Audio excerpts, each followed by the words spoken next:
ਡੰਡੌਤ ਬੰਦਨ ਅਨਕ ਬਾਰ, ਸਰਬ ਕਲਾ ਸਮਰੱਥ। ਡੋਲਨ ਤੇ ਰਾਖੋ ਪ੍ਰਭੂ, ਨਾਨਕ ਦੇ ਕਰ ਹੱਥ। ਏਕੰਕਾਰਾ ਸਤਿਗੁਰੂ, ਤਿਹ ਪ੍ਰਸਾਦ ਸਚ ਹੋਏ। ਵਾਹਿਗੁਰੂ ਜੀ ਕੀ ਫਤਿਹ। ਬਿਘਨ ਬਿਨਾਸਨ ਸੋਏ। ਕਹਾਂ ਮੁੱਧ ਪ੍ਰਭ ਤੁਛ ਹਮਾਰੀ, ਵਰਨ ਸਕਹਿ ਮਹਿਮਾ ਜੋ ਤਿਹਾਰੀ। ਹਮ ਨਾ ਸਕਤ ਕਰ ਸਿਫਤ ਤੁਮਾਰੀ, ਆਪ ਲਿਹੋ ਤੁਮ ਕਥਾ ਸੁਧਾਰੀ। ਸੋ ਕਹੋ ਟਲ ਗੁਰ ਸੇਵੀਐ, ਅਹਨਿਸ ਸਹਿਜ ਸੁਭਾਏ। ਦਰਸ਼ਨ ਪਰਸੈ ਗੁਰੂ ਕੈ, ਜਨਮ ਮਰਨ ਦੁਖ ਜਾਏ।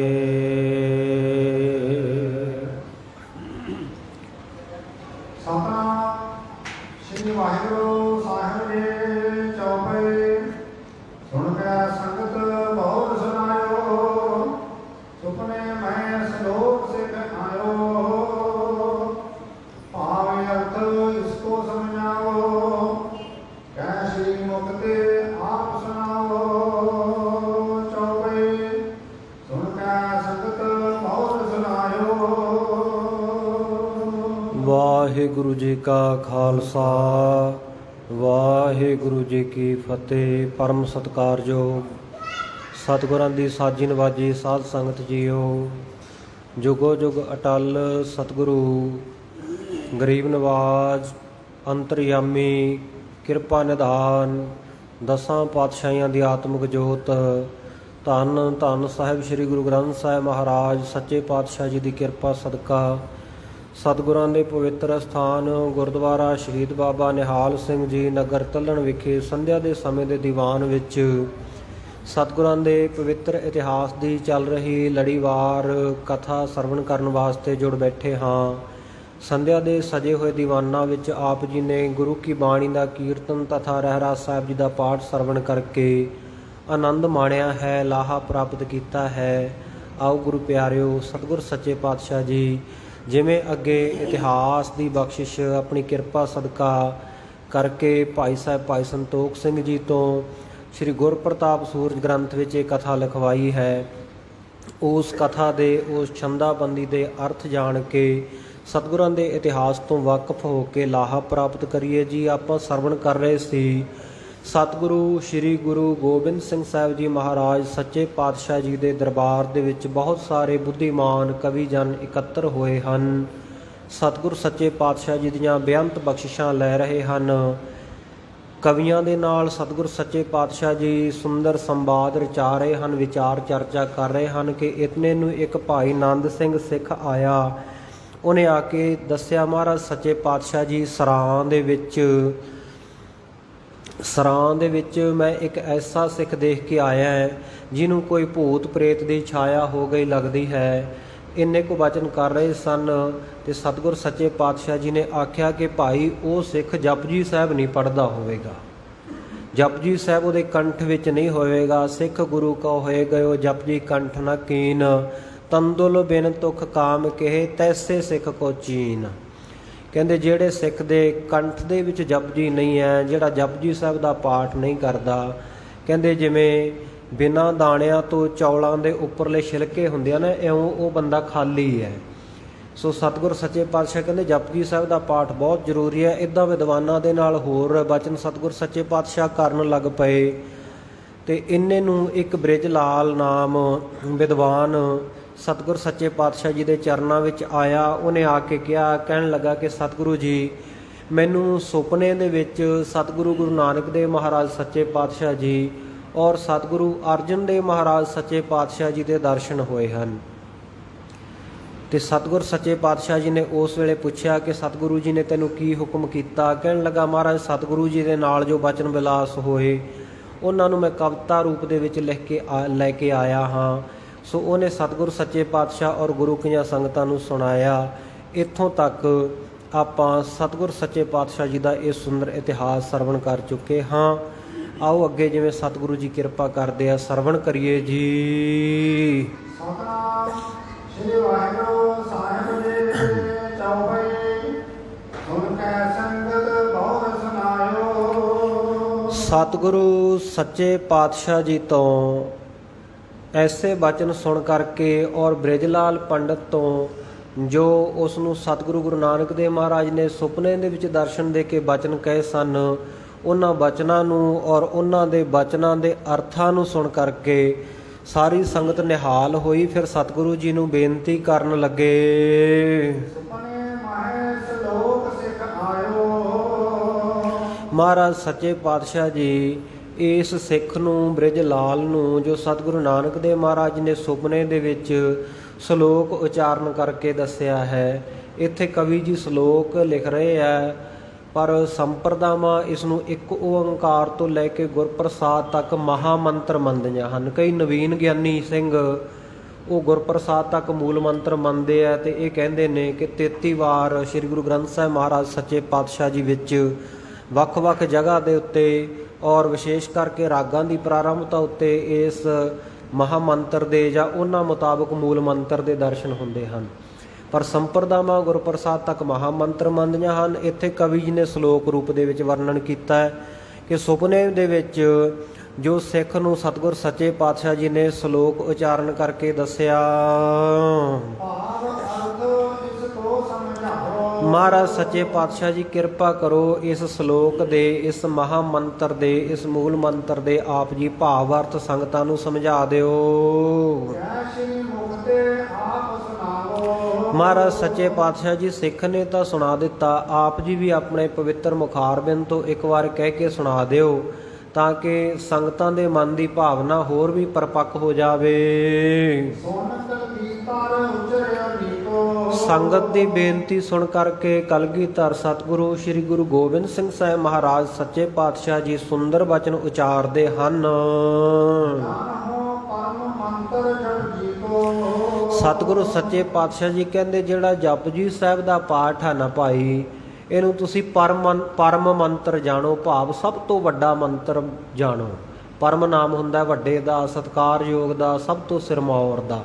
ਕਹਿੰਦੇ ਇਹਨੂੰ ਦੁਨੀਆ ਵਿੱਚ ਮੰਤਰ ਬਹੁਤ ਹਨ, ਬਹੁਤ ਹੋਣਗੇ, ਪਰ ਸਭ ਤੋਂ ਸਿਰਮੌਰ ਮੰਤਰ ਜੇਕਰ ਕੋਈ ਹੈ ਉਹ ਤਾਂ ਜਪਜੀ ਸਾਹਿਬ ਦਾ ਪਾਠ ਹੈ। ਇਸ ਕਰਕੇ ਜਪਜੀ ਸਾਹਿਬ ਨੂੰ ਤੁਸੀਂ ਸ਼੍ਰੋਮਣ ਮੰਤਰ ਮੰਨੋ। ਮਾਨਸੀ ਪੰਚੀ ਅਸ਼ਰ।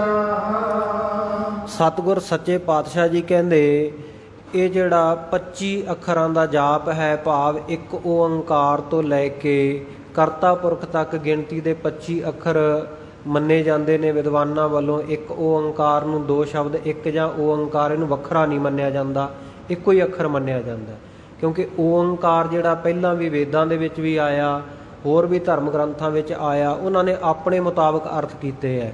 ਪਰ ਸਤਿਗੁਰੂ ਗੁਰੂ ਨਾਨਕ ਦੇਵ ਮਹਾਰਾਜ ਸੱਚੇ ਪਾਤਸ਼ਾਹ ਜੀ ਨੇ ਜਿਵੇਂ ਉਹ ਬਾਕੀ ਸਨਾਤਨ ਵਾਲੇ ਓੰਕਾਰ ਮਕਾਰ ਇਸ ਤਰ੍ਹਾਂ ਅਰਥ ਕਰਦੇ ਨੇ ਅਲੱਗ-ਅਲੱਗ ਕਰਕੇ, ਤਿੰਨ ਦੇਵਤਿਆਂ ਦਾ ਵਾਚਕ ਜਾਂ ਰਜੋਗੁਣ ਸਤੋਗੁਣ ਤਮੋਗੁਣ ਦੇ ਰੂਪ ਦੇ ਵਿੱਚ ਅਰਥ ਕਰਦੇ ਨੇ। ਪਰ ਸਤਿਗੁਰ ਸੱਚੇ ਪਾਤਸ਼ਾਹ ਜੀ ਨੇ ਅੱਗੇ ਏਕਾ ਲਾ ਕੇ ਕਿ ਇੱਕ ਅਕਾਲ ਪੁਰਖ ਵਾਹਿਗੁਰੂ ਦਾ ਵਾਚਕ ਹੈ, ਇਹਨੂੰ ਇੱਕ ਓੰਕਾਰ ਇੱਕੋ ਹੀ ਅੱਖਰ ਵਰਤਿਆ। ਸੋ ਇੱਕ ਓੰਕਾਰ ਨੂੰ ਇੱਕ ਅੱਖਰ ਮੰਨਿਆ ਗਿਆ। ਸਤਨਾਮ ਦੇ 4 ਹੋ ਗਏ। ਇਸੇ ਤਰ੍ਹਾਂ ਕਰਤਾ ਪੁਰਖ, ਨਿਰਭਉ, ਨਿਰਵੈਰ, ਇੱਥੋਂ ਤੱਕ ਇਹ 25 ਅੱਖਰ ਬਣ ਗਏ ਅਕਾਲ ਮੂਰਤ। ਸੋ ਇਹਨਾਂ ਦੀ ਗਿਣਤੀ ਕਰੀਏ ਤਾਂ 25 ਅੱਖਰ ਅਕਾਲ ਮੂਰਤ ਤੱਕ ਬਣ ਗਏ। ਸੋ ਸਤਿਗੁਰ ਸੱਚੇ ਪਾਤਸ਼ਾਹ ਜੀ ਕਹਿੰਦੇ ਜਿਹੜਾ ਇਹ 25 ਅੱਖਰਾਂ ਦਾ ਜਾਪ ਹੈ, ਇਹ ਮਾਨਸੀ 25 ਅੱਖਰ, ਇਹਨਾਂ ਨੂੰ ਮਨ ਦੁਆਰਾ ਜਪਣਾ ਚਾਹੀਦਾ ਹੈ। ਔਰ ਮਾਨਸੀ ਕਹੀਏ ਮਨ ਦੀ ਇਹ ਭਾਵਨਾ ਨੂੰ ਸੰਪੂਰਨ ਕਰਨ ਵਾਲਾ ਮੂਲ ਮੰਤਰ ਹੈ। ਜਿਨ੍ਹਾਂ ਨੇ ਵੀ ਆਪਣੇ ਹਿਰਦੇ ਵਿੱਚ ਭਾਵਨਾ ਦੇ ਸਹਿਤ ਇਸ ਨੂੰ ਵਸਾਇਆ ਹੈ, ਸਿਮਰਿਆ ਹੈ, ਜਪਿਆ ਹੈ, ਉਹਨਾਂ ਨੂੰ ਮਨ ਬਾਂਸ਼ਤ, ਜਿਵੇਂ ਉਹਨਾਂ ਦੀ ਮਨ ਦੀ ਭਾਵਨਾ ਹੈ ਉਸੇ ਪ੍ਰਕਾਰ ਦਾ ਫਲ ਪ੍ਰਾਪਤ ਹੋਇਆ ਹੈ। ਹਾਂ, ਇਸ ਦੇ ਅਰਥ ਸਤਿਗੁਰੂ ਸੱਚੇ ਪਾਤਸ਼ਾਹ ਜੀ ਦਿਆਲ ਹੋ ਕੇ ਕਰ ਰਹੇ ਆ ਜਾਂ ਸੰਗਤਾਂ ਬੇਨਤੀਆਂ ਕਰ ਰਹੀਆਂ ਹੈ ਕਿ ਮਹਾਰਾਜ ਸੱਚੇ ਪਾਤਸ਼ਾਹ ਜੀ ਆਪ ਦਿਆਲੂ ਕਿਰਪਾਲੂ ਹੋ ਕਰਕੇ ਇਸ ਮੂਲ ਮੰਤਰ ਦੇ ਮਹਾ ਮੰਤਰ ਦੇ ਆਪ ਜੀ ਅਰਥ ਸੁਣਾਵੋ। ਹਾਂ, ਸਿੱਖਾਂ ਨੂੰ ਨਿਹਾਲ ਕਰਨ ਵਾਸਤੇ, ਸਿੱਖਾਂ ਦੇ ਪ੍ਰੇਮ ਦੇ ਵਿੱਚ ਸਤਿਗੁਰ ਸੱਚੇ ਪਾਤਸ਼ਾਹ ਜੀ ਮੂਲ ਮੰਤਰ ਦੇ ਅਰਥ ਦੱਸ ਰਹੇ ਹਨ।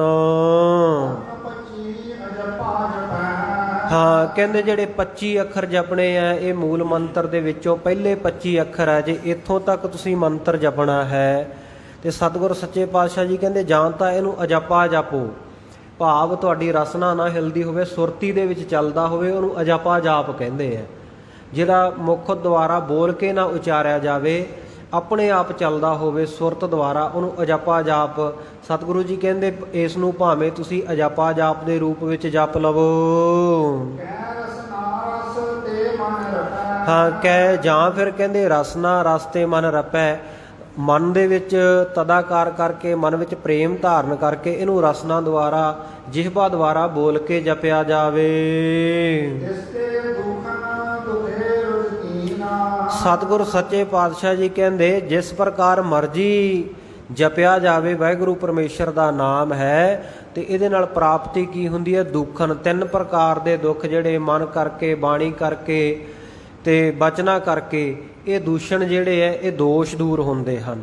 ਇਸੇ ਤਰ੍ਹਾਂ ਦੁੱਖ ਆਦਿ ਵਿਆਧੀ ਉਪਾਧੀ 3 ਪ੍ਰਕਾਰ ਦੇ ਸਰੀਰਕ, ਮਾਨਸਿਕ ਇਤਿਆਦਿਕ ਜਿਹੜੇ ਰੋਗ ਹਨ, ਦੁੱਖ ਹਨ, ਉਹ ਵੀ ਦੂਰ ਹੁੰਦੇ ਹਨ। ਇਸੇ ਤਰ੍ਹਾਂ ਰੁਜ 3 ਰਜੋ ਗੁਣ, ਤਮੋ ਗੁਣ, ਸਤੋ ਗੁਣ, ਵਾਤ ਪਿੱਤ ਕਫ ਇਤਿਆਦਿਕ ਜੋ ਅਲੱਗ-ਅਲੱਗ ਕਿਸਮਾਂ ਹਨ ਬਿਮਾਰੀਆਂ ਦੀਆਂ, ਰੋਗਾਂ ਦੀਆਂ, ਜਾਂ ਵਿਸ਼ੇ ਵਿਕਾਰਾਂ ਦੀਆਂ, ਜਾਂ ਸਰੀਰ ਦੇ ਵਿੱਚ ਵਿਗਾੜ ਜਿਹੜੇ ਪੈਦਾ ਹੁੰਦੇ ਆ, ਸਤਿਗੁਰ ਸੱਚੇ ਪਾਤਸ਼ਾਹ ਕਹਿੰਦੇ ਇਹ ਸਭ ਪ੍ਰਕਾਰ ਦੇ ਦੂਰ ਹੋ ਜਾਂਦੇ ਹਨ। ਵਾਤ ਪਿੱਤ ਕਫ ਕਰਤਾ ਹੀਨਾ। ਹਾਂ, ਕਹਿੰਦੇ ਵਾਤ ਜਿਹੜੇ ਵਾਦੀ ਵਾਲੇ, ਤੇ ਪਿੱਤ ਜਿਹੜੇ ਗਰਮੀ ਵਾਲੇ, ਤੇ ਕਫ ਜਿਹੜੇ ਬਲਗਮ ਵਾਲੇ ਰੋਗ ਹਨ ਨਾ, ਸੋ ਉਹਨਾਂ ਨੂੰ ਵੀ ਨਾਸ਼ ਕਰਨ ਵਾਲਾ ਹੈ ਗੁਰੂ ਕਾ ਮੰਤਰ। ਮੁਕਤ ਜੁਗਤ ਉਤਮ ਪਦ ਪਾਵੈ। ਤੇ ਫਿਰ ਭਾਈ ਜੇ ਅਧਿਆਤਮਕ ਪ੍ਰਾਪਤੀ ਪੁੱਛਦੇ ਹੋ ਨਾ, ਤੇ ਸਤਿਗੁਰ ਸੱਚੇ ਪਾਤਸ਼ਾਹ ਕਹਿੰਦੇ ਗੁਰੂ ਕਾ ਸਿੱਖ ਜੁਗਤੀ ਦੇ ਸਹਿਤ ਮੁਕਤੀ ਪ੍ਰਾਪਤ ਕਰ ਲੈਂਦਾ ਹੈ। ਜਦੋਂ ਇਹ ਵਾਹਿਗੁਰੂ ਪਰਮੇਸ਼ਰ ਦੇ ਨਾਮ ਨੂੰ ਜਪਦਾ ਤੇ ਉੱਤਮ ਪਦ ਪਾਵੈ, ਉੱਤਮ ਪਦਵੀ, ਪਰਮ ਪਦਵੀ ਨੂੰ ਪ੍ਰਾਪਤ ਕਰ ਲੈਂਦਾ ਹੈ। ਕੀ ਹੋਏ ਮਹਿ ਅਵਗਤ ਜਾਵੈ। ਹਮੇਸ਼ਾ ਵਾਸਤੇ ਸੁਖੀ ਹੋ ਜਾਂਦਾ ਹੈ। ਲੋਕ ਸੁਖੀ ਪਰਲੋਕ ਸੁਹੇਲੇ ਹੋ ਜਾਂਦੇ ਹਨ। ਨਹਿ ਅਵਗਤ ਜਾਵੈ, ਬੇਗਤਾ ਨਹੀਂ ਜਾਂਦਾ, ਭਾਵ ਉਹਦੀ ਗਤੀ ਹੋ ਜਾਂਦੀ ਹੈ, ਮੁਕਤੀ ਹੋ ਜਾਂਦੀ ਹੈ। ਬੇਗਤਾ ਹੋ ਕੇ ਟੇਢੀਆਂ ਜੂਨਾਂ ਵਿੱਚ ਨਹੀਂ ਫਿਰਦਾ। ਜੇ ਭੋਜਨ ਮਰ ਕਰੇ ਉਚਾਰਨਾ। ਹਾਂ, ਕਹਿੰਦੇ ਜਦੋਂ ਭੋਜਨ ਪ੍ਰਸ਼ਾਦਾ ਤਿਆਰ ਕਰਨਾ ਹੈ, ਉਸ ਵੇਲੇ ਬੀਬੀਆਂ ਮੂਲ ਮੰਤਰ ਦਾ ਜਾਪ ਕਰਨ ਨਾਲ, ਤੇ ਜਾਂ ਜਦੋਂ ਭੋਜਨ ਛਕਦੇ ਆ, ਛਕਣ ਤੋਂ ਪਹਿਲਾਂ ਮੂਲ ਮੰਤਰ ਦਾ ਜਾਪ ਕੀਤਾ ਜਾਵੇ। ਰਿੱਧ ਹੋਏ ਅੰਨ ਵਿਕਾਰ। ਹਾਂ, ਕਹਿੰਦੇ ਜਦੋਂ ਭੋਜਨ ਪ੍ਰਸ਼ਾਦਾ ਤਿਆਰ ਕਰਨ ਵੇਲੇ ਨਾਲ ਮੂਲ ਮੰਤਰ ਦਾ ਜਾਪ ਹੋਵੇ, ਕਿਉਂਕਿ ਹੁਣ ਤਾਂ ਸਮਾਂ ਬਦਲ ਗਿਆ ਨਾ ਭਾਈ। ਹੁਣ ਤਾਂ ਬੀਬੀਆਂ ਰਸੋਈ ਦੇ ਵਿੱਚ ਪ੍ਰਸ਼ਾਦਾ ਪਾਣੀ ਬਣਾਉਂਦੀਆਂ ਤੇ ਸਾਹਮਣੇ ਸਕਰੀਨ ਟੀਵੀ ਵਾਲੀ ਦਿਖਦੀ ਹੁੰਦੀ ਹੈ, ਨਾਲ ਸੀਰੀਅਲ ਚੱਲਦਾ ਹੁੰਦਾ ਹੈ, ਤੇ ਉਹ ਜਿਵੇਂ ਉਹ ਘਰਾਂ ਦੀਆਂ ਲੜਾਈਆਂ ਝਗੜੇ ਜੇ ਦਿਖਾਈ ਜਾਂਦੇ ਆ, ਉਹਦੇ ਵਿੱਚ ਮਨੋਕਲਪਿਤ ਕਹਾਣੀਆਂ ਜਿਹੀਆਂ ਬਣਾ ਕੇ, ਤੇ ਉਸ ਦਿਮਾਗ ਵਿੱਚ ਚੱਲਦੀਆਂ, ਜਾਂ ਫਿਰ ਲੱਚਰ ਗੀਤ ਚੱਲਦੇ ਹੁੰਦੇ ਹੈ। ਤੇ ਸਿਆਣੇ ਮਹਾਂਪੁਰਖਾਂ ਵਿਦਵਾਨਾਂ ਦਾ ਕਥਨ ਹੈ ਵੀ ਭੋਜਨ ਬਣਾਉਣ ਵੇਲੇ ਜਾਂ ਭੋਜਨ ਛਕਣ ਵੇਲੇ ਜਿਸ ਤਰ੍ਹਾਂ ਦਾ ਵਾਤਾਵਰਨ ਮਾਹੌਲ ਹੋਵੇਗਾ, ਉਸ ਤਰ੍ਹਾਂ ਦਾ ਖਾਣ ਵਾਲੇ ਤੇ ਵੀ ਅਸਰ ਹੁੰਦਾ ਹੈ। ਇਸ ਕਰਕੇ ਜਿਸ ਤਰ੍ਹਾਂ ਦਾ ਮਾਹੌਲ ਹੈ ਲੜਾਈਆਂ ਝਗੜਿਆਂ ਵਾਲੇ, ਉਹ ਸੀਰੀਅਲ ਵਗੈਰਾ ਦੇਖ ਕੇ ਸਾਹਮਣੇ ਭੋਜਨ ਪ੍ਰਸ਼ਾਦੇ ਵੇਲੇ ਵੀ ਮਨ ਇਕਾਗਰ ਨਹੀਂ ਹੁੰਦਾ, ਰੱਬ ਦਾ ਆਪਾਂ ਸ਼ੁਕਰ ਨਹੀਂ ਕਰਦੇ, ਤੇ ਉੱਦਾਂ ਦਾ ਫਿਰ ਖਾਣ ਵਾਲਿਆਂ ਛਕਣ ਵਾਲਿਆਂ ਦੇ ਉੱਤੇ ਅਸਰ ਹੁੰਦਾ ਹੈ। ਇਸੇ ਕਰਕੇ ਅੱਜ ਘਰ ਦੇ ਵਿੱਚ ਲੜਾਈਆਂ ਝਗੜੇ, ਖਾਧਾ ਹੋਇਆ ਭੋਜਨ ਪਚਦਾ ਨਹੀਂ, ਵਿਕਾਰੀ ਹੋ ਜਾਂਦਾ, ਸਰੀਰ ਵਿੱਚ ਵਿਗਾੜ ਪੈਦਾ ਕਰ ਦਿੰਦਾ ਹੈ। ਸੋ ਸਤਿਗੁਰ ਸੱਚੇ ਪਾਤਸ਼ਾਹ ਜੀ ਕਹਿੰਦੇ ਜੇਕਰ ਇਸ ਤਰੀਕੇ ਦੇ ਨਾਲ, ਜੁਗਤੀ ਦੇ ਨਾਲ ਭੋਜਨ ਪ੍ਰਸ਼ਾਦਾ ਤਿਆਰ ਕਰਨ ਵੇਲੇ, ਭੋਜਨ ਪ੍ਰਸ਼ਾਦਾ ਛਕਣ ਵੇਲੇ ਇਹ ਜਪਿਆ ਜਾਵੇ, ਤਾਂ ਕਹਿੰਦੇ ਵਧੈ ਰਿੱਧ ਹੋਏ ਅੰਨ ਵਿਕਾਰ ਨਾ। ਕਹਿੰਦੇ ਉਹ ਭੋਜਨ ਪ੍ਰਸ਼ਾਦੇ ਦੀ ਰਿੱਧੀ ਵੀ ਵੱਧ ਜਾਂਦੀ ਹੈ, ਵਾਧਾ ਹੁੰਦਾ ਹੈ, ਤੋਟ ਨਹੀਂ ਆਉਂਦੀ, ਤੋਟ ਨਾ ਆਵੇ ਵੱਧ ਦੋ ਜਾਈ, ਉਹਦੇ ਵਿੱਚ ਬਰਕਤ ਪੈਂਦੀ ਹੈ। ਜਿਹੜਾ ਭੋਜਨ ਪ੍ਰਸ਼ਾਦਾ ਆਪਾਂ ਜਦੋਂ ਬਾਣੀ ਦਾ ਜਾਪ ਕਰਦੇ ਹਾਂ, ਪੁਰਾਤਨ ਸਮੇਂ ਵਿੱਚ ਆਪਾਂ ਪੜ੍ਹਦੇ ਹਾਂ ਨਾ ਇਤਿਹਾਸ, ਬੀਬੀ ਅਮਰੋ ਜੀ ਦਾ, ਹੋਰ ਅਨੇਕਾਂ ਬੀਬੀਆਂ ਦਾ, ਉਹਨਾਂ ਨੇ ਭੋਜਨ ਪ੍ਰਸ਼ਾਦਾ ਤਿਆਰ ਕਰਨਾ, ਤੇ ਜਦੋਂ ਦੁੱਧ ਰਿੜਕਣਾ, ਦੁੱਧ ਵਿੱਚ ਮਧਾਣੀ ਪਾਉਣੀ, ਚਾਟੀ ਦੇ ਵਿੱਚ ਲੱਸੀ ਰਿੜਕਣੀ, ਤੇ ਉਸ ਵੇਲੇ ਨਾਲ ਆਸਾ ਦੀ ਵਾਰ ਦਾ ਕੀਰਤਨ ਕਰਨਾ, ਤੇ ਉਦੋਂ ਬਰਕਤਾਂ ਵੀ ਸਨ।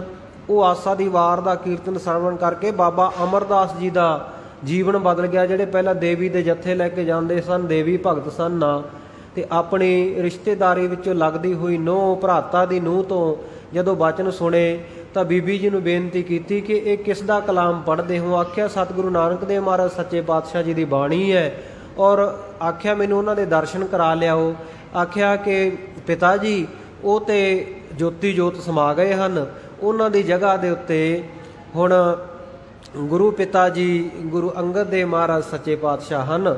ਸੋ ਆਖਿਆ ਮੈਨੂੰ ਉਹਨਾਂ ਦੇ ਦਰਸ਼ਨ ਕਰਨ ਲੈ ਚਲੋ। ਫਿਰ ਸਤਿਗੁਰੂ ਸੱਚੇ ਪਾਤਸ਼ਾਹ ਜੀ ਦਾ ਲੰਮੇਰਾ ਇਤਿਹਾਸ ਹੈ। ਬੀਬੀ ਅਮਰੋ ਜੀ ਸਤਿਗੁਰੂ ਸੱਚੇ ਪਾਤਸ਼ਾਹ ਜੀ ਨੂੰ ਨਾਲ ਲੈ ਕੇ ਗਏ, ਸਤਿਗੁਰਾਂ ਨਾਲ ਮਿਲਾਪ ਹੋਇਆ। ਤੇ ਵੇਖੋ ਕਿਵੇਂ ਉਹ ਬੀਬੀਆਂ ਦੇ ਜੀਵਨ ਦਾ ਇਹ ਇੱਕ ਨਿਯਮ ਸੀ ਕਿ ਭੋਜਨ ਪ੍ਰਸ਼ਾਦਾ ਦੁੱਧ ਰਿੜਕਣ ਵੇਲੇ ਨਾਲ ਨਾਲ ਬਾਣੀ ਦਾ ਜਾਪ ਕਰਦੀਆਂ ਸਨ, ਮੂਲ ਮੰਤਰ ਦਾ ਜਾਪ ਕਰਦੀਆਂ ਸਨ, ਜਪਜੀ ਸਾਹਿਬ ਪੜ੍ਹਦੀਆਂ ਸਨ, ਸੁਖਮਣੀ ਸਾਹਿਬ ਪੜ੍ਹਦੀਆਂ ਸਨ, ਆਸਾ ਦੀ ਵਾਰ ਦਾ ਜਾਪ ਕਰਦੀਆਂ ਸਨ।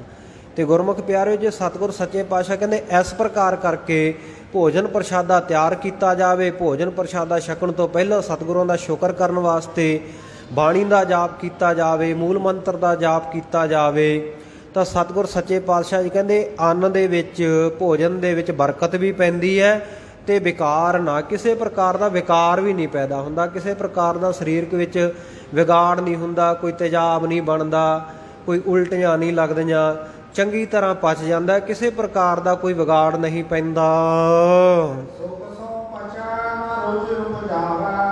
ਹਾਂ, ਸਤਿਗੁਰੂ ਜੀ ਨੇ ਅੱਗੇ ਸਪਸ਼ਟ ਹੀ ਕਰ ਦਿੱਤਾ। ਇਹ ਕਹਿੰਦੇ ਸੁੱਖ ਸਿਉ ਪਚੈ, ਬੜੇ ਆਰਾਮ ਦੇ ਨਾਲ ਭੋਜਨ ਖਾਧਾ ਹੋਇਆ ਹਜਮ ਹੋ ਜਾਂਦਾ, ਪਚ ਜਾਂਦਾ, ਪਾਚਣ ਕਿਰਿਆ ਸਹੀ ਰਹਿੰਦੀ ਹੈ ਤੇ ਨਾ ਰੁਝ ਉਪਜਾਵੈ ਤੇ ਕਿਸੇ ਪ੍ਰਕਾਰ ਦਾ ਰੋਗ ਵੀ ਪੈਦਾ ਨਹੀਂ ਹੁੰਦਾ। ਤੇ ਇਹ ਜਿਹੜਾ ਮੂਲ ਮੰਤਰ ਹੈ ਇਹਨੂੰ ਜਪਣ ਦੇ ਨਾਲ ਮਨੁੱਖ ਕਾਲ ਰਹਿਤ ਹੋ ਜਾਂਦਾ, ਮੌਤ ਦਾ ਡਰ ਨਹੀਂ ਰਹਿੰਦਾ। ਔਰ ਕਾਲ ਰਹਿਤ ਹੈ ਕਿਉਂਕਿ ਸਤਿਗੁਰਾਂ ਦੀ ਬਾਣੀ, ਇਸ ਕਰਕੇ ਹਰ ਪ੍ਰਕਾਰ ਦੇ ਦੋਖ ਦੋਸ਼ਾਂ ਨੂੰ ਖਤਮ ਕਰਨ ਵਾਲੀ ਹੈ। ਹਾਂ, ਕਹਿੰਦੇ ਜੇ ਦਰਬ ਦੇ ਵਿੱਚ ਲਾਭ ਚਾਹੁੰਦਾ, ਪੈਸੇ ਵਿੱਚ ਲਾਭ ਚਾਹੁੰਦਾ, ਤੂੰ ਪੈਸਾ ਕਿਤੇ ਇਨਵੈਸਟ ਕੀਤਾ ਹੈ, ਕਿਤੇ ਪੂੰਜੀ ਨਿਵੇਸ਼ ਕੀਤਾ ਹੈ, ਪੈਸਾ ਲਾਇਆ ਕਿਸੇ ਕੰਮ ਵਿੱਚ, ਤੇ ਕਹਿੰਦੇ ਮੂਲ ਮੰਤਰ ਦਾ ਜਾਪ ਕਰਦਾ ਰਹਿ, ਉਹਦੇ ਵਿੱਚ ਵੀ ਵਾਧਾ ਹੋਵੇਗਾ।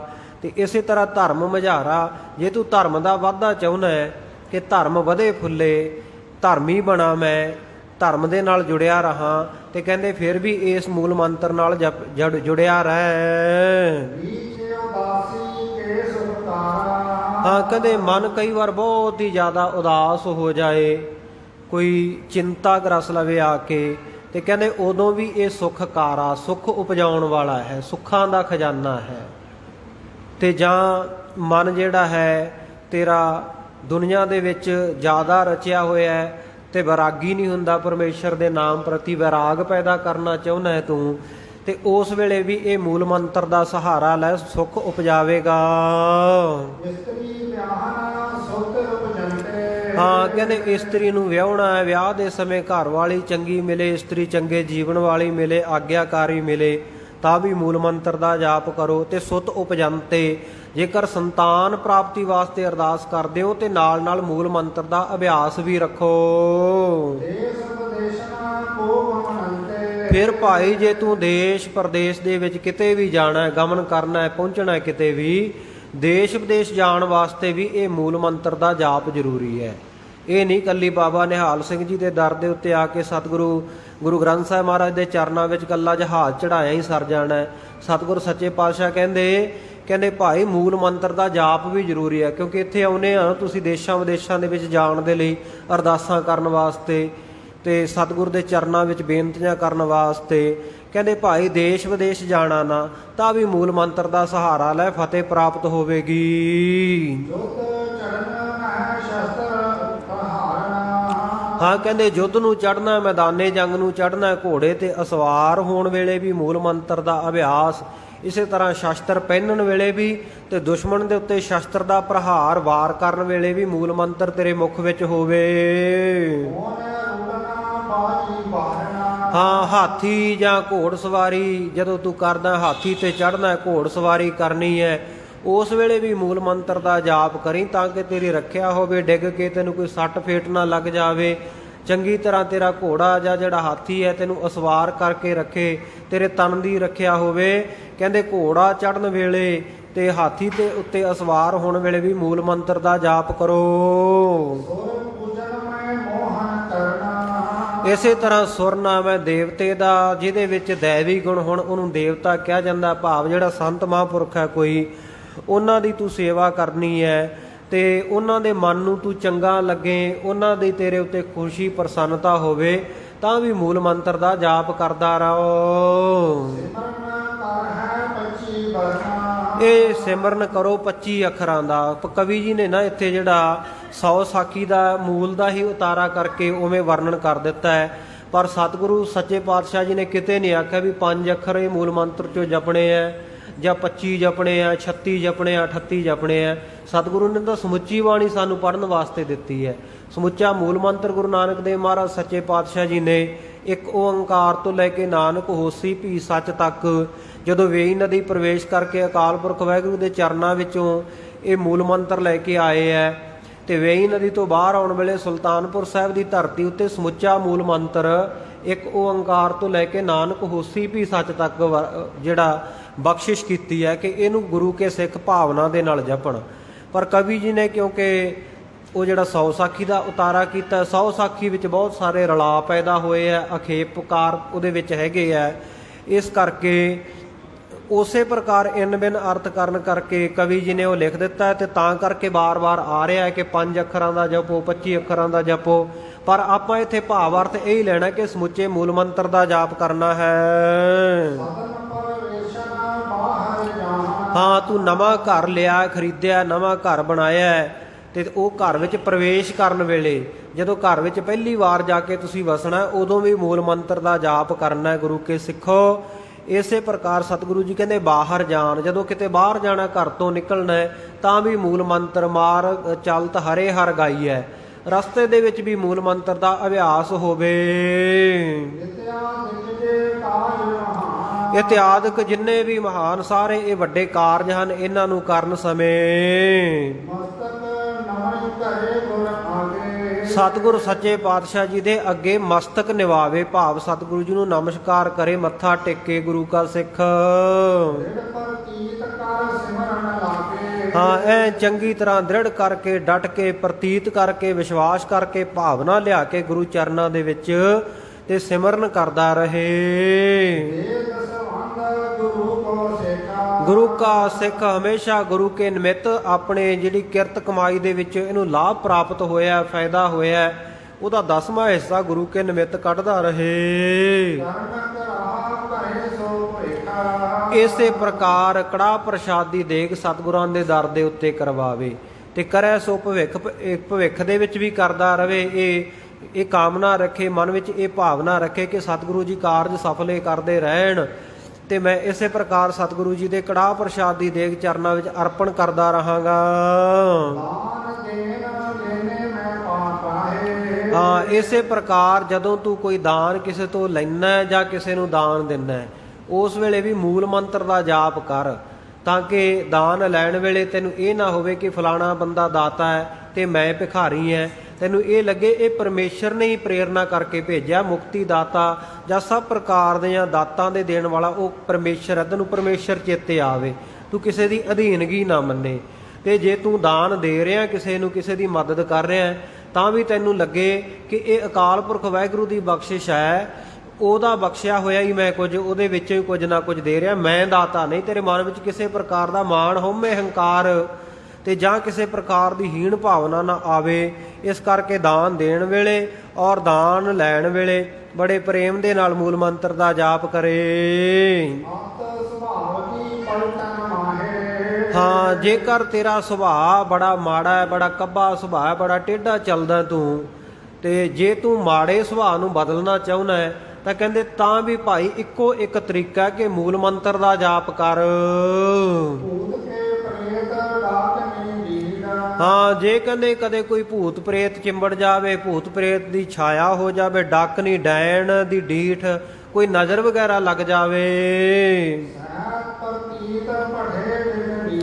ਤੇ ਬੜੀ ਪ੍ਰਤੀਤੀ ਦੇ ਸਹਿਤ, ਬੜੀ ਭਾਵਨਾ, ਬੜੇ ਵਿਸ਼ਵਾਸ, ਸ਼ਰਧਾ ਦੇ ਸਹਿਤ ਨਿੱਤਾ ਪ੍ਰਤੀ ਨਿੱਠ ਕੇ ਬੜਾ ਚੜ੍ਹਦੀ ਕਲਾ ਦੇ ਨਾਲ ਜਾਪ ਕਰੇ। ਹਾਂ, ਸੁਪਨੇ ਦੇ ਵਿੱਚ ਸਤਿਗੁਰੂ ਗੁਰੂ ਅਰਜਨ ਦੇਵ ਮਹਾਰਾਜ ਸੱਚੇ ਪਾਤਸ਼ਾਹ ਜੀ ਨੇ ਜਿਵੇਂ ਬਚਨ ਕਹੇ ਸਨ।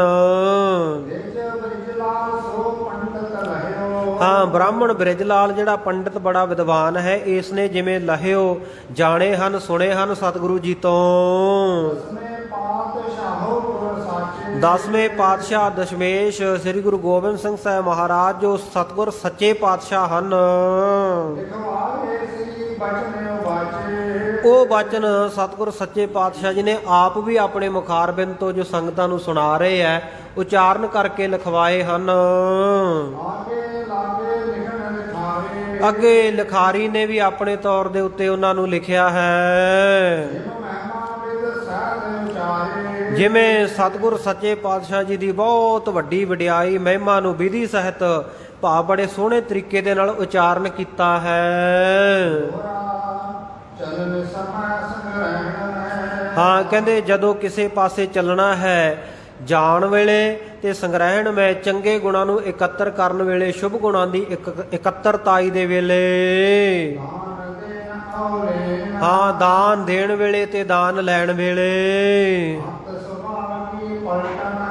ਹੁਣ ਉਨਾ ਹੀ ਅੱਖਰਾਂ ਦਾ ਦੁਬਾਰਾ ਅਰਥ ਹੋ ਰਿਹਾ। ਅੱਤ ਸੁਭਾਅ ਜਿਹੜਾ ਮਾੜਾ ਸੁਭਾਅ ਹੈ ਉਹਨੂੰ ਪਲਟਣ ਵਾਸਤੇ ਬਦਲਣ ਵੇਲੇ। ਭੂਤ ਡਾਕਨੀ ਸੇਨਾ। ਇਸੇ ਤਰ੍ਹਾਂ ਭੂਤ ਪ੍ਰੇਤ ਦੇ ਚਿੰਬੜਨ ਵੇਲੇ ਜਾਂ ਡਾਕਨੀ ਜਿਹੜੀ ਡੈਣ ਦੀ ਸੇਨ ਨਜ਼ਰ ਵਗੈਰਾ ਲੱਗ ਜਾਏ ਉਸ ਵੇਲੇ। ਮਨ ਜੀਤਨ ਰਣ ਮੈਂ ਤਰਾ। ਆਪਣੇ ਮਨ ਨੂੰ ਕੰਟਰੋਲ ਕਰਨ ਵੇਲੇ, ਮਨ ਨੂੰ ਜਿੱਤਣ ਵਾਸਤੇ, ਮਨ ਨੂੰ ਵਸ ਕਰਨ ਵਾਸਤੇ ਤੇ ਰਣ ਮੈਂ ਧਰਾ, ਰਣ ਦੇ ਵਿੱਚ ਧੀਰਜ ਦੇ ਨਾਲ ਤੂੰ ਫਤਿਹ ਪਾਵੇਂ, ਚੰਗੀ ਤਰ੍ਹਾਂ ਲੜਾਈ ਕਰੇ ਮੈਦਾਨੇ ਜੰਗ ਦੇ ਵਿੱਚ। ਆਜੇ ਕਾਜ ਸੁਖ ਵਾਹੇ। ਹਾਂ, ਕੋਈ ਰਾਜਨੀਤੀ ਦਾ ਤੈਨੂੰ ਕੰਮ ਪੈ ਗਿਆ, ਰਾਜ ਕਾਜ ਰਾਜਨੀਤਿਕ ਲੋਕਾਂ ਤੱਕ ਕੋਲ ਤੂੰ ਕਿਸੇ ਕੰਮ ਵਾਸਤੇ ਜਾਣਾ, ਉੱਥੇ ਫਤਿਹ ਪ੍ਰਾਪਤ ਹੋਵੇ, ਉਹ ਤੇਰੀ ਚੰਗੀ ਤਰ੍ਹਾਂ ਗੱਲ ਸੁਣਨ, ਤੇਰੀ ਗੱਲ ਨੂੰ ਮੰਨ ਲੈਣ, ਤੇਰਾ ਕਾਰਜ ਪੂਰਾ ਹੋ ਜਾਵੇ। ਰਾਜ ਕਾਜ ਦੇ ਕਾਰਜ ਕਰਦਿਆਂ ਜੇ ਤੂੰ ਰਾਜਨੀਤੀ ਵਿੱਚ ਸੇਵਾ ਕਰਦਾ, ਤੂੰ ਆਪਣੇ ਕੰਮਕਾਰ ਕਰ ਰਿਹਾ ਜੋ ਤੇਰਾ ਫਰਜ਼ ਬਣਦਾ ਹੈ, ਉੱਥੇ ਵੀ ਮੂਲ ਮੰਤਰ ਦਾ ਜਾਪ ਕਰ ਤੇ ਸੁਖ ਵਾਹੇ। ਸੁੱਖਾਂ ਦੇ ਵਿੱਚ ਵੀ ਦੁੱਖਾਂ ਦੇ ਵਿੱਚ ਵੀ ਵਾਹੇ ਨਾਮ ਅਸਵਾਰੀ ਦਾ ਵੀ ਹੈ। ਜਦੋਂ ਤੂੰ ਸੁੱਖ ਦੇ ਨਾਲ ਕੋਈ ਅਸਵਾਰੀ ਕਰਨੀ ਚਾਹੁੰਦਾ, ਕੋਈ ਵਹੀਕਲ ਚਲਾਉਣਾ ਚਾਹੁੰਦਾ, ਕਾਰ ਚਲਾਉਣੀ ਚਾਹੁੰਦਾ, ਆਪਣੀ ਜਹਾਜ਼ ਤੇ ਚੜ੍ਹਨਾ ਚਾਹੁੰਦਾ, ਟ੍ਰੇਨ ਤੇ ਸਫ਼ਰ ਕਰਦਾ, ਘੋੜ ਸਵਾਰੀ ਕਰ, ਕਿਸੇ ਪ੍ਰਕਾਰ ਦੀ ਵੀ ਸਵਾਰੀ ਤੂੰ ਕਰਦਾ ਹੈ, ਉਸ ਵੇਲੇ ਵੀ ਮੂਲ ਮੰਤਰ ਦਾ ਜਾਪ ਕਰ।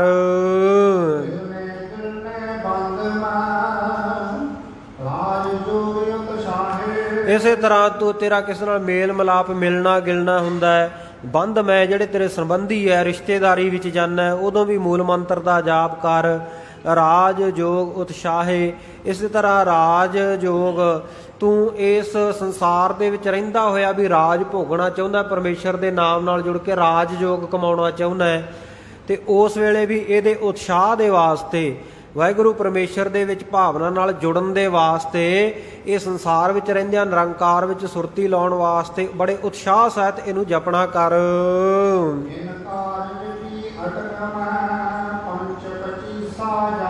ਕਹਿੰਦੇ ਇਹਨਾਂ ਕਾਰਜਾਂ ਵਿੱਚ ਜੇਕਰ ਕੋਈ ਅਟਕ ਪੈ ਜਾਏ, ਕੋਈ ਵਿਘਨ ਪੈ ਜਾਏ, ਕੋਈ ਰੁਕਾਵਟ ਪੈ ਜਾਏ, ਤੇ ਉਹ ਰੁਕਾਵਟ ਨੂੰ ਦੂਰ ਕਰਨ ਵਾਸਤੇ 5-25 ਜਾਪ, 25 ਅੱਖਰਾਂ ਜਾਪ ਜਪ, ਪਰ ਆਪਾਂ ਭਾਵ ਲੈਣਾ ਕਿ ਸੰਪੂਰਨ ਮੂਲ ਮੰਤਰ ਦਾ ਜਾਪ ਕਰ।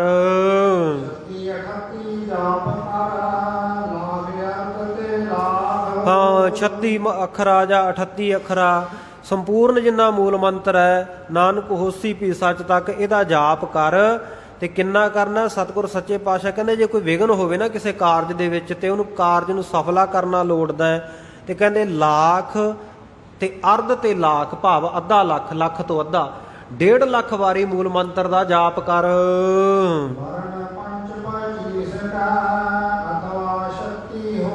ਹਾਂ, ਭਾਵੇਂ ਕਹਿੰਦੇ ਜਿੰਨਾ ਹੀ ਜਪ ਲੈ ਭਾਵਨਾ ਦੇ ਨਾਲ ਸਮੁੱਚਾ ਮੂਲ ਮੰਤਰ।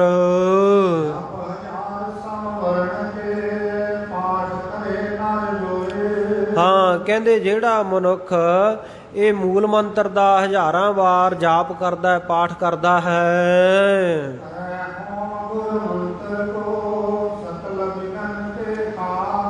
ਹਾਂ, ਕਹਿੰਦੇ ਘਰ ਦੇ ਵਿੱਚ ਹੋਮ, ਜਿਵੇਂ ਹੋਮ ਜਗ ਕਰਕੇ ਸਨਾਤਨ ਮਤੀਏ ਆਪਣੇ ਘਰਾਂ ਨੂੰ ਪਵਿੱਤਰ ਕਰਦੇ ਆ ਨਾ, ਇਸੇ ਤਰ੍ਹਾਂ ਆਪਾਂ ਗੁਰਸਿੱਖ ਧੂਪ ਬੱਤੀ ਕਰਕੇ, ਅਗਰਬੱਤੀਆਂ ਲਾ ਕੇ ਘਰ ਦਾ ਵਾਤਾਵਰਨ ਸ਼ੁੱਧ ਕਰ ਲੈਂਦੇ ਆ। ਕਹਿੰਦੇ ਘਰ ਦਾ ਵਾਤਾਵਰਨ ਸ਼ੁੱਧ ਕਰਕੇ, ਸਾਫ਼ ਸਫਾਈ ਕਰਕੇ, ਚੰਗੀ ਤਰ੍ਹਾਂ ਗੁਰ ਮੰਤਰ ਦਾ ਜਾਪ, ਮੂਲ ਮੰਤਰ ਦਾ ਜਾਪ ਜੇਕਰ ਗੁਰੂ ਕਾ ਸਿੱਖ ਕਰੇ ਤੇ ਸਕਲ ਵਿਘਨ ਦੇ ਖਾਪ, ਸਾਰੇ ਵਿਗਲਾ ਕਨੇਸ਼ਾਂ ਦਾ ਜਿਹੜੀਆਂ ਰੁਕਾਵਟਾਂ ਹਨ ਉਹਨਾਂ ਦਾ ਨਾਸ਼ ਹੋ ਜਾਂਦਾ ਹੈ। ਆਜ ਹੋਏ ਬੰਧਨ ਟੁਟੈ, ਸ਼੍ਰੀ ਮੁਖ ਗੁਰ ਪ੍ਰਤਾਪ। ਕਹਿੰਦੇ ਭਾਈ ਜਿਹੜਾ ਸਤਿਗੁਰਾਂ ਦੇ ਸ਼੍ਰੋਮਣੀ ਮੁਖ ਤੋਂ ਸੁੰਦਰ ਮੁਖਾਰਬਿੰਦ ਤੋਂ ਉਚਾਰਨ ਕੀਤਾ ਹੋਇਆ, ਸਤਿਗੁਰਾਂ ਦੇ ਪ੍ਰਤਾਪ ਵਾਲਾ, ਸਤਿਗੁਰਾਂ ਦੀ ਸ਼ਕਤੀ ਵਾਲਾ ਇਹ ਜਿਹੜਾ ਮੂਲ ਮੰਤਰ ਹੈ ਨਾ, ਕਹਿੰਦੇ ਇਹਨੂੰ ਜਪਣ ਦੇ ਨਾਲ ਕਾਰਜ ਹੋਏ ਤੇਰੇ ਸਾਰੇ ਕਾਰਜ ਸਫਲ ਹੋ ਜਾਂਦੇ ਐ ਤੇ ਬੰਧਨ ਟੁੱਟੈ, ਹਰ ਪ੍ਰਕਾਰ ਦੇ ਤੇਰੇ ਸੰਸਾਰਕ ਵੀ ਵਿਵਹਾਰਕ ਵੀ ਜਿਹੜੇ ਤੇਰੇ ਸਾਰੇ ਹੀ ਬੰਧਨ ਟੁੱਟ ਜਾਂਦੇ ਹਨ, ਜਮਾਂ ਦੀਆਂ ਫਾਹੀਆਂ ਤੋਂ ਬਚ ਜਾਵੇਂਗਾ।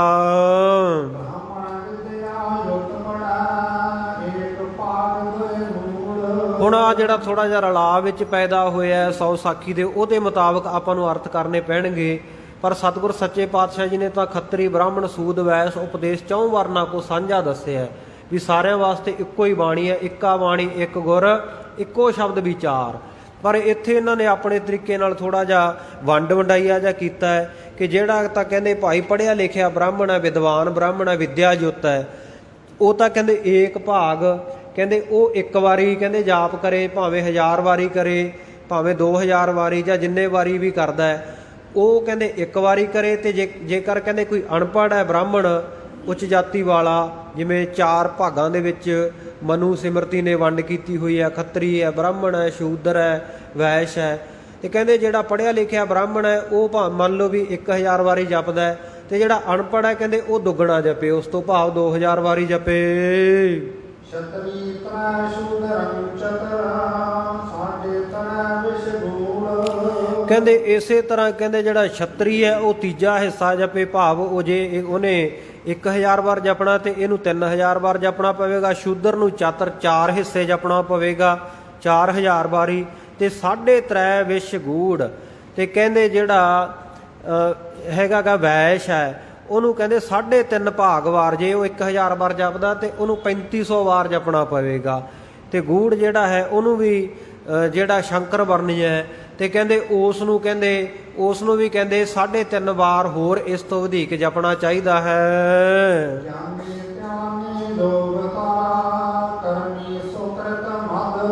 ਹਾਂ ਕਹਿੰਦੇ ਜਿਹੜਾ ਗਿਆਨਵਾਨ ਗਿਆਨੀ ਹੈ, ਧਿਆਨ ਲਾਉਣ ਵਾਲਾ ਧਿਆਨੀ ਹੈ, ਤੇ ਜੋਗ ਧਰ ਜੋਗਾ ਅਭਿਆਸ ਕਰਨ ਵਾਲਾ ਹੈ, ਜਾਂ ਵਾਹਿਗੁਰੂ ਪਰਮੇਸ਼ਰ ਵਿੱਚ ਚੰਗੀ ਤਰ੍ਹਾਂ ਜੁੜਿਆ ਹੋਇਆ, ਕਰਮੀ ਹੈ, ਚੰਗੇ ਤਰ੍ਹਾਂ ਜਿਹੜਾ ਦੇ ਸ਼ੁਭ ਕਰਮ ਹੈ, ਤੇ ਸੁਕ੍ਰਿਤ ਚੰਗੀ ਜਿਹਦੀ ਕਰਨੀ ਕਮਾਈ ਹੈ, ਕਿਰਤ ਚੰਗੀ ਕਰਦਾ, ਧਰਮ ਦੀ ਕਿਰਤ ਕਰਨ ਵਾਲਾ ਹੈ।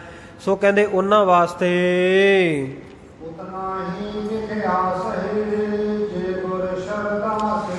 ਉਹ ਭਾਈ ਕਹਿੰਦੇ ਫਿਰ ਜਿੰਨਾ ਲਿਖਿਆ ਕਹਿੰਦੇ ਓਨਾ ਹੀ ਜਪ ਲੈਣ, ਭਾਵ 1.5 ਲੱਖ ਵਾਰੀ ਹੀ ਜਪ ਲੈਣ, ਕਹਿੰਦੇ ਉਹਨਾਂ ਨੂੰ ਸਿੱਧੀ ਪ੍ਰਾਪਤ ਹੋ ਜਾਏਗੀ, ਉਹ ਸਿੱਧ ਬਣ ਜਾਣਗੇ, ਉਹਨਾਂ ਨੂੰ ਇਹਦਾ ਚੰਗਾ ਫਲ ਮਹਾਤਮ ਮਿਲੇਗਾ।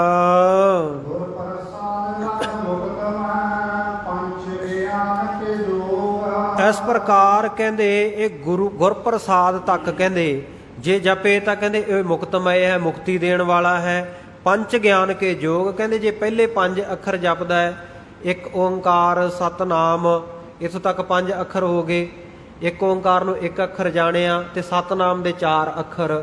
ਕਹਿੰਦੇ ਜਿਹੜਾ ਭਾਈ ਕੋਈ ਇੱਥੋਂ ਤੱਕ ਜਪਦਾ ਗਿਆਨ ਕੇ ਜੋਗ, ਉਹਨੂੰ ਕਹੇ ਗਿਆਨ ਦੇਣ ਦੇ ਯੋਗ ਹੈ, ਉਹਨੂੰ ਗਿਆਨ ਦੀ ਬਖਸ਼ਿਸ਼ ਕਰਨ ਵਾਲਾ ਹੈ।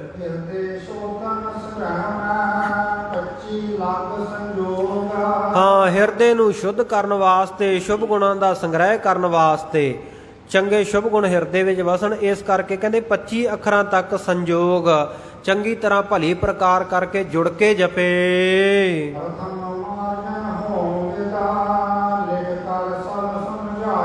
ਹਾਂ ਕਹਿੰਦੇ ਇਹ ਲਿਖ ਕੇ ਸਮਝਾ ਦਿੱਤਾ ਕਿ ਸਭ ਤੋਂ ਪਹਿਲਾਂ ਘਰ ਦੇ ਵਿੱਚ ਪਵਿੱਤਰਤਾ ਹੋਣੀ ਚਾਹੀਦੀ ਹੈ, ਹੋਮ ਵਿਧ, ਜਿਵੇਂ ਹੋਮ ਜਗ ਇਤਿਆਦਿਕ ਸਨਾਤਨ ਮਤੀ ਇਹ ਕਰਦੇ ਹੈ। ਜੇ ਆਪਾਂ ਸਿੱਧੇ ਲਫ਼ਜ਼ਾਂ ਦੇ ਵਿੱਚ ਇਹ ਕਹੀਏ ਵੀ ਸਿੱਖ ਨੂੰ ਘਰੇ ਹੋਮ ਜਗ ਕਰਨਾ ਚਾਹੀਦਾ ਹੈ, ਤੇ ਥੋੜਾ ਜਿਹਾ ਜਿਹੜੇ ਕੱਟੜ ਸੁਭਾਅ ਵਾਲੇ ਖਾਲਸੇ ਹੁੰਦੇ ਆ ਉਹ ਥੋੜਾ ਜਿਹਾ ਇਤਰਾਜ਼ ਕਰਦੇ ਆ ਇਸ ਗੱਲ ਦੇ ਉੱਤੇ ਵੀ ਸਿੱਖਾਂ ਦਾ ਹੋਮ ਜਗ ਦੇ ਨਾਲ ਕੀ ਸੰਬੰਧ ਹੈ।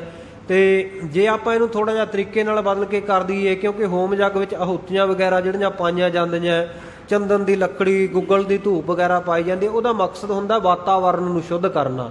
ਤੇ ਆਪਾਂ ਥੋੜਾ ਜਿਹਾ ਉਹਨੂੰ ਬਦਲ ਕੇ ਕਰ ਲੈਂਦੇ ਆ ਵੀ ਆਪਾਂ ਅਗਰਬੱਤੀ ਲਾ ਲੈਂਦੇ ਆ, ਧੂਪ ਲਾ ਲੈਂਦੇ ਆ, ਹੋਰ ਕੋਈ ਸੈਂਟ ਵਗੈਰਾ ਛਿੜਕ ਲੈਂਦੇ ਆ, ਗੁਰੂ ਘਰਾਂ ਵਿੱਚ ਵੀ ਛਿੜਕਦੇ ਆ, ਘਰਾਂ ਵਿੱਚ ਵੀ ਆਪਣਾ ਜਿਹੜਾ ਪੂਜਾ ਰੂਮ ਬਣਿਆ ਹੁੰਦਾ ਹੈ ਉੱਥੇ ਛਿੜਕਦੇ ਆ। ਸੋ ਇੱਥੇ ਆਪਾਂ ਭਾਵ ਲੈਣਾ ਕਿ ਉੱਥੇ ਚੰਗੀ ਤਰ੍ਹਾਂ ਜਗ੍ਹਾ ਦੀ ਪਵਿੱਤਰਤਾ ਕੀਤੀ ਹੋਵੇ।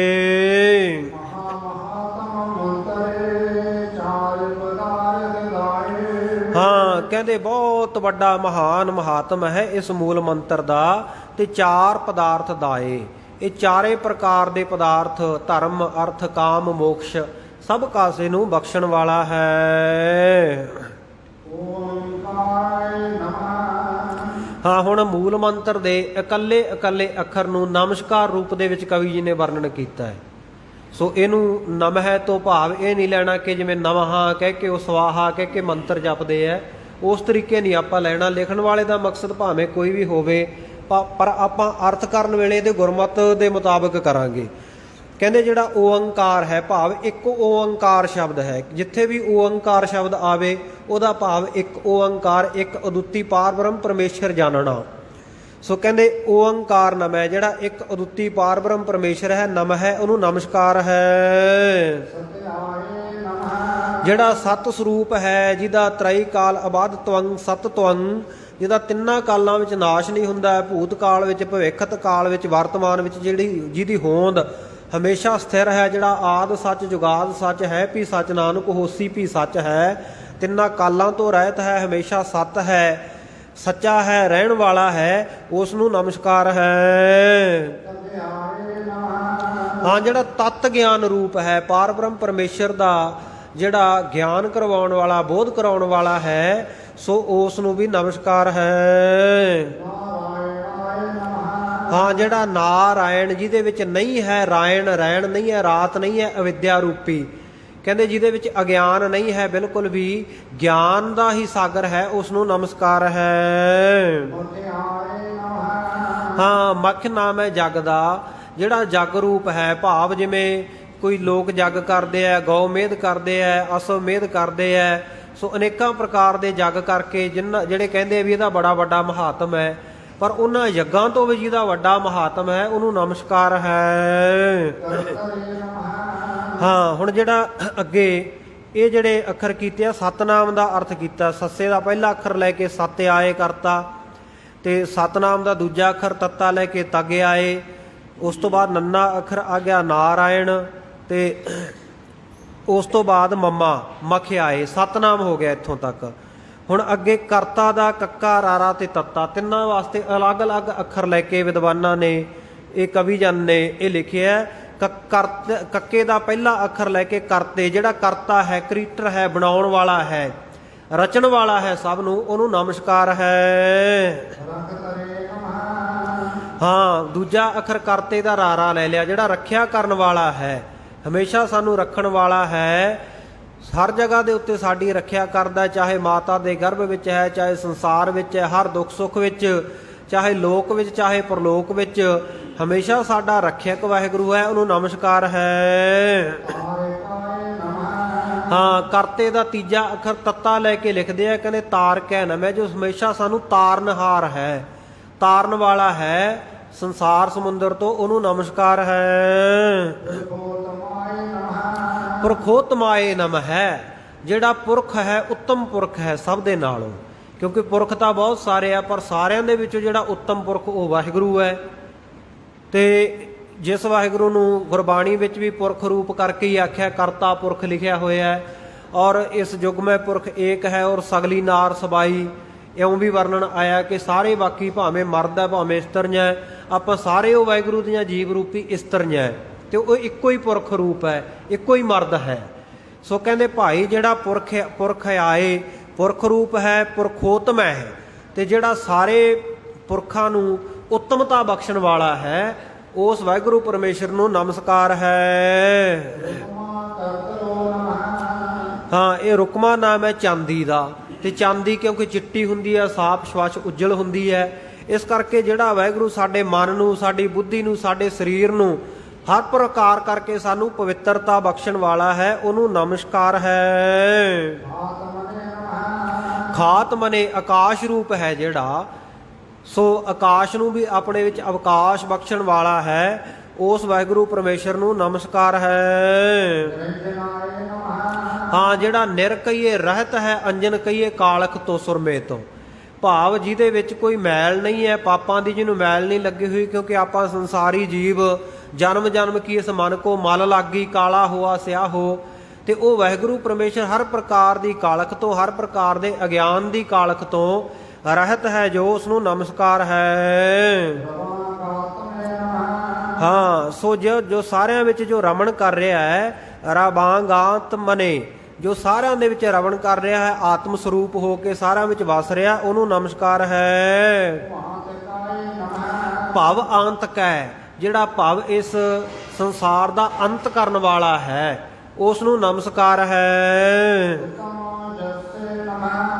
ਹਾਂ, ਉੱਤਮ ਹੈ ਜਿਸ ਦਾ ਜਸ ਵਡਿਆਈ ਜਿਹਦੀ ਸਭ ਤੋਂ ਵੱਡੀ ਹੈ, ਉਸ ਵਾਹਿਗੁਰੂ ਪਰਮੇਸ਼ਰ ਨੂੰ ਨਮਸਕਾਰ ਹੈ। ਹਾਂ, ਨਿਤਰ ਪਾਏ, ਜੋ ਨਿੱਤਾ ਪ੍ਰਤੀ ਰਮਣ ਕਰਨ ਵਾਲਾ, ਰਮਿਆ ਹੋਇਆ ਪ੍ਰੇਮ ਸਰੂਪ ਹੈ। ਸੋ ਸਾਡੇ ਸਾਰਿਆਂ ਵਿੱਚ ਜੋ ਘਟ ਘਟ ਮੈਂ ਹਰਜੂ ਬਸੈ, ਸੰਤਨ ਕਹਿਓ ਪੁਕਾਰ, ਸਭ ਮੈਂ ਜੋਤ ਜੋਤ ਹੈ ਸੋਏ। ਸੋ ਉਹ ਵਾਹਿਗੁਰੂ ਪਰਮੇਸ਼ਰ ਨੂੰ ਨਮਸਕਾਰ ਹੈ। ਇਸੇ ਤਰ੍ਹਾਂ ਰਜਾ ਤਮਨੇ, ਸੋ ਉਹ ਵਾਹਿਗੁਰੂ ਪਰਮੇਸ਼ਰ ਜੋ ਰਜੋ ਗੁਣ ਕਰਕੇ, ਸੋ ਵਾਹਿਗੁਰੂ ਪਰਮੇਸ਼ਰ ਸਾਡੇ ਵਿੱਚ ਵਸਿਆ ਹੋਇਆ ਹੈ। ਤੇ ਰਜਾ ਤਮਨੇ, ਜੋ ਰਜਾਉਣ ਵਾਲਾ ਹੈ, ਸਾਨੂੰ ਰੱਜ ਦੇਣ ਵਾਲਾ ਹੈ, ਉਹ ਵਾਹਿਗੁਰੂ ਪਰਮੇਸ਼ਰ ਨੂੰ ਨਮਸਕਾਰ ਹੈ। ਹਾਂ, ਜਪਜੀ ਸਾਹਿਬ ਦੇ ਜਿਹੜਾ ਵਾਵਾ ਸ਼ਬਦ ਆਉਂਦਾ ਨਿਰਵੈਰ, ਉਹਦਾ ਅਰਥ ਹੋ ਰਿਹਾ ਹੁਣ ਇੱਥੇ ਨਿਤਰ ਪਾਏ, ਨਿਰ ਰਾਰਾ ਰਜਾਤਮ ਨੇ, ਤੇ ਅੱਗੇ ਵਾਵਾ ਆਉਣਾ ਚਾਹੀਦਾ ਪਰ ਇੱਥੇ ਬੱਬੇ ਨਾਲ ਲਿਖਿਆ ਹੋਇਆ ਵੈਕੁੰਠਾਏ, ਜੋ ਸਵਰਗ ਸਰੂਪ ਹੈ, ਉਹ ਵਾਹਿਗੁਰੂ ਪਰਮੇਸ਼ਰ ਨੂੰ ਨਮਸਕਾਰ ਹੈ। ਹਾਂ, ਨਿਰਵੈਰ ਦਾ ਰਾਰਾ ਅੱਖਰ ਲੈ ਕੇ ਲਿਖਦੇ ਹਨ ਕਿ ਰਮਾਏ ਨਮੈ, ਜੋ ਸਭ ਜਗ੍ਹਾ ਦੇ ਉੱਤੇ ਰਮਣ ਰਾਮ ਤੇ ਰਾਮ ਕਹਾਇਓ, ਰਮਿਆ ਹੋਇਆ ਘਟ ਘਟ ਮੈਂ ਹਰਜੂ ਬਸਾ ਹੈ, ਉਹਨੂੰ ਨਮਸਕਾਰ ਹੈ। ਹਾਂ, ਜੋ ਸਾਰੇ ਅੱਖਰਾਂ ਦੇ ਵਿੱਚ ਆਉਂਦਾ ਹੈ, ਉਹਨੂੰ ਨਮਸਕਾਰ ਹੈ। ਤੇ ਔਰ ਅਖਰਾਏ, ਜਿਹਦਾ ਨਾਸ਼ ਨਹੀਂ ਹੁੰਦਾ, ਅਖੈ ਨਹੀਂ ਹੁੰਦਾ, ਜਿਹੜਾ ਖਤਮ ਨਹੀਂ ਹੁੰਦਾ, ਉਹਨੂੰ ਨਮਸਕਾਰ ਹੈ। ਤੇ ਕਾਲ ਸਰੂਪ ਹੈ, ਜਿਹੜਾ ਸਾਨੂੰ ਖਤਮ ਕਰਨ ਵਾਲਾ, ਕਾਲ ਰੂਪ ਹੋ ਕੇ ਆਉਂਦਾ, ਕਿਉਂਕਿ ਵਾਹਿਗੁਰੂ ਪਰਮੇਸ਼ਰ ਹੀ ਪੈਦਾ ਕਰਦਾ ਤੇ ਉਹੀ ਖਤਮ ਕਰਦਾ ਹੈ। ਸੋ ਕਾਲ ਆਏ ਨਮः, ਨਮੋ ਕਾਲ ਕਾਲੇ, ਜਿਹਨੂੰ ਆਪਾਂ ਜਾਪ ਸਾਹਿਬ ਵਿੱਚ ਪੜ੍ਹਦੇ ਹਾਂ।